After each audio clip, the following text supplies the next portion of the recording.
Ezequiel capítulo 1. Tempo e lugar da visão. Versículo 1. Ezequiel era um dos exilados de Jerusalém. Ele estava com outros exilados junto ao rio Quebar. Os babilônios conheciam este rio como o Grande Canal. Ele corria para o sul e para o leste do rio Eufrates em Babilônia. Era profundo e largo o suficiente para barcos grandes. Eles levavam mercadorias tanto de como para a Babilônia. O rio também fornecia água para uso nas fazendas. A casa de Ezequiel estava em Tel Abibe, que ficava perto deste rio. Era o 30º ano.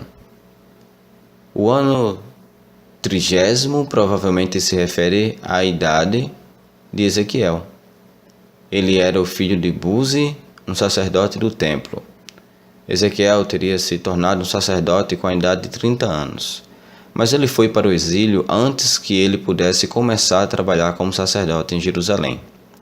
Então, ele recebeu sua visão primeira na data em que se qualificou para ser um sacerdote. Foi o 5º ano durante o exílio do rei Joaquim. O exílio começou em 597 a.C., então isso foi em 593 a.C. Isto significa que Ezequiel nasceu no ano de 623 a.C. Ezequiel viu essas visões no dia 5 do 4º mês. O 4º mês seria para nós junho ou julho. Parecia que os céus se abriram. Em outras palavras, era como se Ezequiel pudesse ver além dos céus. Ele teve visões de Deus. Deus deu a Ezequiel um vislumbre de sua glória. Versículos 2 e 3. O rei Joaquim ainda era o rei de Judá, mas os babilônios levaram-no ao exílio em 593 a.C. Zedequias ficou governando sobre Judá em vez de Joaquim. Este foi o 5º ano durante o exílio. Deus falou a Ezequiel muitas vezes como iria fazer muitas mais coisas descritas neste livro. Ezequiel estava consciente de Deus. Ele sentiu o poder de Deus sobre ele. O país dos caldeus ficava na parte sul do país chamado Babilônia. Versículo 4. Na visão, Ezequiel registra o vento tempestuoso que vem do norte. A glória do Senhor veio daquela direção. A nuvem escondeu a glória completa de Deus. As nuvens brilhantes mostraram algo daquela glória ao passo que ela brilhava através da nuvem. O metal brilhante era as criaturas e o trono quando se aproximavam. Versículos 5 ao 7. Ezequiel depois viu as 4 criaturas na nuvem. Ele descreve essas criaturas e registra que a sua forma parecia ser a forma de homens. Mas cada criatura tinha 4 rostos e 4 asas. E cada criatura tinha 2 pernas, como um homem, mas os pés eram como os pés de uma vaca. Estas 4 criaturas refletiam o poder de Deus. As 4 faces de cada uma das criaturas olhavam em todas as direções. Isso é para mostrar que Deus tem poder sobre toda a terra. Elas carregam o trono de Deus. Versículos 8 ao 11. Estas criaturas são os querubins. Sua tarefa é mostrar que Deus é santo. Eles têm as mãos como as mãos de um homem. As mãos mostram que eles são fortes e, para que eles possam trabalhar, eles são servos fortes e fiéis de Deus. Eles vão onde Yahvé ordena e fazem o que quer que ele diga. Cada um deles tem 4 faces. Cada um tem o rosto de um homem, de um leão, de um boi e de uma águia. Estas faces são na mesma ordem em cada querubim. A face humana fica à parte da frente. O rosto do leão fica para a direita. A face do touro fica para a esquerda. E o rosto da águia fica na parte de trás. De todos os animais da terra, os homens e mulheres são superiores. O leão é o rei dos animais selvagens, o touro é o melhor dos animais que os agricultores mantêm, a águia é o líder entre as aves do ar. Esses são facetas de uma expressão do poder de Deus em tudo o que ele faz. O rosto de um homem mostra que os querubins são inteligentes. O rosto de um leão mostra que eles são muito fortes e poderosos. O rosto de touro mostra que eles são pacientes, que são servos de Deus.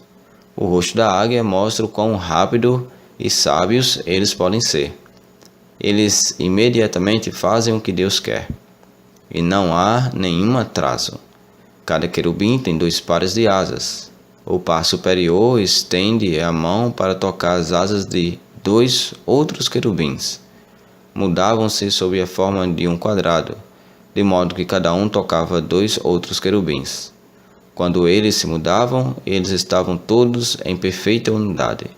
Seus outros pares de asas cobriam os seus corpos. Versículos 12 ao 14. Os querubins podiam se mover em qualquer direção, mas não se viravam. Seus rostos humanos ficavam para cada um dos lados, norte, sul, leste e oeste. Como eles assim ficavam, não precisavam se virar. O Espírito de Deus controlava os querubins. Eles ficavam como Deus queria. O fogo estava no meio dos querubins. Então Ezequiel viu a luz e as chamas de um incêndio. O fogo era tão brilhante que relâmpagos vinham dele. Os querubins mudavam na velocidade de um raio. Versículos 15 ao 17. Havia uma roda levada por cada um dos 4 seres. As 4 rodas eram as mesmas. Ezequiel viu este veículo que levava o trono de Deus. Acima das 4 rodas ficavam as 4 criaturas. As 4 criaturas levavam o trono. Cada roda parecia ter uma roda dentro de uma outra roda. Em outras palavras, cada uma das rodas tinha uma outra ao longo do seu centro. As rodas brilhavam com a cor do berilo. Berilo era uma pedra preciosa que podia ter tido uma cor verde pálido. O veículo não viajava no chão, mas através do ar. Então as rodas não estavam lá para mover o veículo. Movia-se em todas as direções, mas as rodas não se viravam. Versículos 18 ao 22. A roda de madeira teria unhas pesadas na ponta que tocava na estrada. Estas eram de força, de modo que a borda da roda não se desgastava rapidamente. Ezequiel viu que, em vez de pregos, haviam olhos em volta de toda a roda. Havia muitos olhos. Eles olhavam em todas as direções. Estes olhos podiam ver todas as coisas. Nós nada podemos esconder de Deus. Ele vê e sabe de tudo. Os querubins tinham o controle das rodas. Quando estes querubins mudavam-se, as rodas tinham que ir com eles. O Espírito de Deus tinha o controle dos querubins. Onde o Espírito fosse, os querubins tinham que ir. A capa acima dos querubins era uma plataforma para o trono. Abaixo, a capa era como o céu. A luz brilhava através dela como a luz através de gelo ou uma pedra preciosa. Versículos 23 ao 25. Os querubins tinham 4 asas cada um. Com 2 ele se estendia até o próximo querubim. Com as outras 2 eles cobriam seus corpos. Quando se moviam, o ruído das suas asas era alto. Ezequiel descreve o ruído de 3 maneiras. Era como o som do mar, era como a voz de Deus, era como o som de um grande exército. E o mar, quando se move com força, que ninguém pode se opor, era desta forma que se movia e que se espraiava o som daquele movimento. As ondas batem com força. Elas vêm e vão. Ninguém pode detê-las. Como o estrondo de uma tempestade e a voz de Deus. O poder de Deus, quando fala, é horrível. Tão poderoso, faria a pessoa mais corajosa ter medo. O som de um grande exército pronto para a batalha traz o medo ao coração de um homem. Deus falou e os querubins pararam e baixaram suas asas. Versículos 26 ao 28. Acima da tampa, Ezequiel viu algo que parecia um trono. Ele brilhava como uma safira e era azul brilhante. No trono havia uma pessoa. Em forma, era como um homem, mas era um homem diferente. Deus mostrou-se aqui de uma forma semelhante aos humanos. O efeito da visão escondeu Deus de ser visto diretamente. A parte inferior da figura brilhava como um fogo. A parte superior brilhava como uma luz interior. Ele tinha uma cor como o metal quando brilha em um incêndio. Havia uma luz brilhante que brilhava com muitas cores em volta do trono. A luz era como as cores do arco-íris. Toda essa luz reflete a glória de Deus.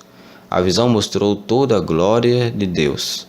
Ezequiel sentia que estava ali, na frente do próprio Criador. A visão era tão magnífica que ele caiu com o rosto por terra. Claramente, ele estava cheio de medo. Ninguém pode ver Deus e continuar vivendo. Ezequiel não viu o próprio Deus. Aqui era uma expressão do caráter e glória do Criador. Esta visão de Javé para Ezequiel era apenas para preparar a obra que ele tinha que fazer. Então, Deus falou com ele.